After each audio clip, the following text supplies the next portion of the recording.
some U.S. agency with the support of World Health Organization, and the results are out. Divided Ghana into southern, central, and northern. Indeed, what is alarming is that in the north, the percentage of girls was 36%. ECOWAS member states have responded to this creeping human disaster with some seriousness. Virtually all countries in West Africa have anti-drug policies to see how they can save the situation. These national policies largely place emphasis on the supply side, whose main thrust is stopping illicit drugs from getting into their respective territories. So, drug agencies across the region are battling barons, but local consumption is attaining what is now being referred to as an epidemic level. Without curtailing local demand, the drug scourge in West Africa could spiral out of control. Most countries do not even know the magnitude of the problem because data is not readily available. Drug demand control entails the generation of all relevant data on illicit drugs as well as the prevention and treatment of drug abuse. This is the only way to save the many lives that are hanging by the thread in West Africa. Now I need help. If I get help, I will stop. Why? Because of drug, my wife leave me. Then get 4 kids. I dream about to have a better life, live with my wife and children, family in the house, comport myself.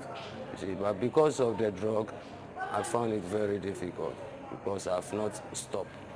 Unfortunately, not many countries in West Africa are equipped to do this. Richard Armah and Richard Opare are 2 former addicts who were lucky to find a way out of the drug maze. Many others across West Africa are still lost in it. All that I was doing was just to smoke the drug and just wasting my life. And I had to be sleeping in slums, stealing, doing all sorts of things just to get the money to smoke. When I had become an addict, willpower was not working any longer. I went to so many hospitals, including the psychiatric hospital. I ended up in so many Christian rehabilitation centers to the extent that at one point in time they wouldn't take me any longer because it was like I had come there too long or too many times. But one thing I did, which I believe that helped me a lot, was that I kept praying to God, the God that I didn't have very much understanding of. I kept praying, and it's very unusual with an addict getting up, especially at dawn, and praying. In our country here, we have 1 or 2 or 3 places where they treat addicts, but then it is not good. The government has to set up a place where even if an addict wants to come out of it, it should be free. The 2 Richards belong to civil society organizations who have the right to help addicts fight their addiction as they fight for their lives. The Kolebu Teaching Hospital, Accra, Ghana's premier medical institution, has a psychiatric unit. Here, Richard Opare volunteers time counseling addicts. When we're looking at who is an addict or where addiction is, we realize that it's a kind of illness, let me put it that way, or sickness, which is progressive and which starts from somewhere and ends somewhere. It is one of the very few of such government facilities in Ghana. Another facility for rehabilitation in Ghana is at Patan Hospital. Residents, as the inmates here are called, pay a monthly fee of 600 cedis for a stay of 6 months. The Patan facility employs a unique program known as a therapeutic community, where every member of the community is responsible for the recovery of the other. So, as a family, they work pulling each other up on the long and lonely road from addiction. Initially, it was difficult.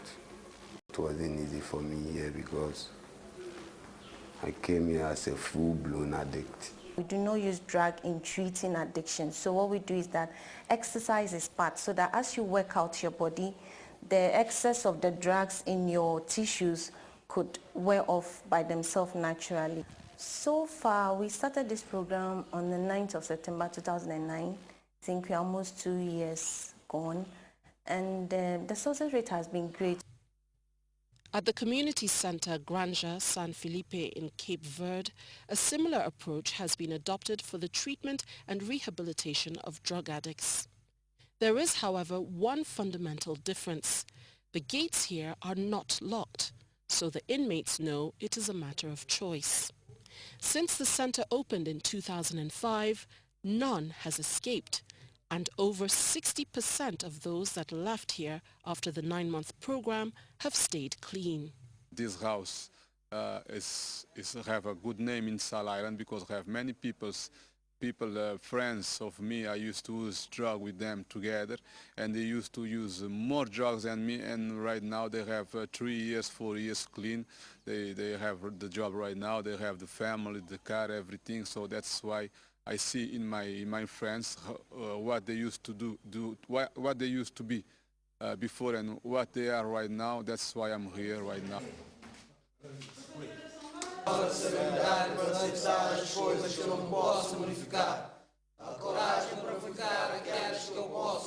Every day at the center starts with a recitation in which the residents remind themselves of why they are there and why they have to look in the mirror and confront the demons that have been chasing them, literally. We work in group. The most important here is not the technique, it's us.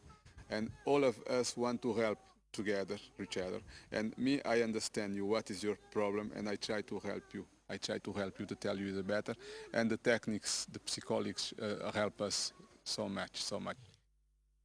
The structure of the center is probably the most integrated in West Africa.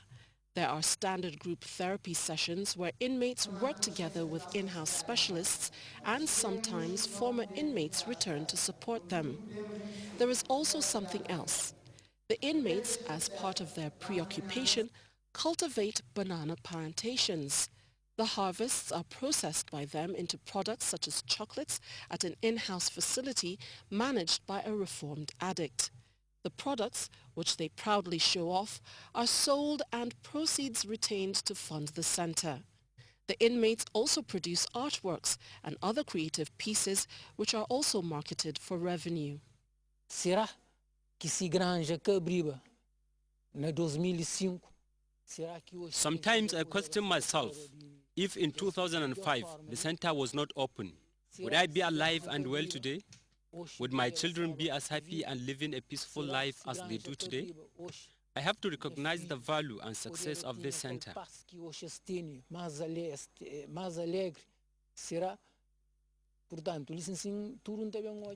After living for 17 years as a drug addict, I still don't sometimes believe I could live the life I have today. I thank the center and God for today.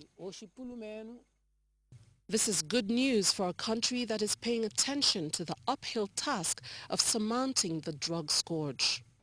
I said maybe about 90% of the crime people do is because of drugs.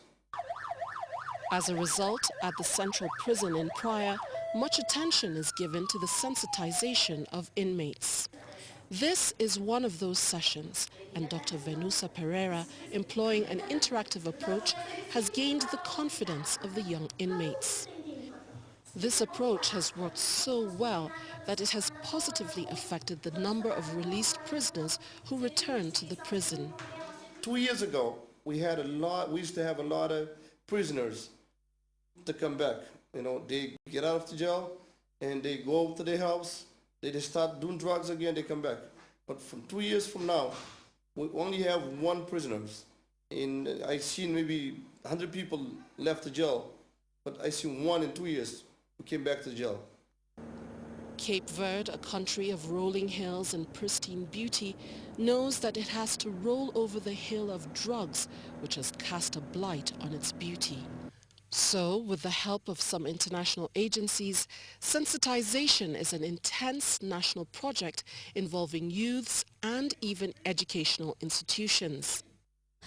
Criamos desde 2001 We create units which organize information activities, sensitization, training with different target groups. Many activities organized with the youth and families.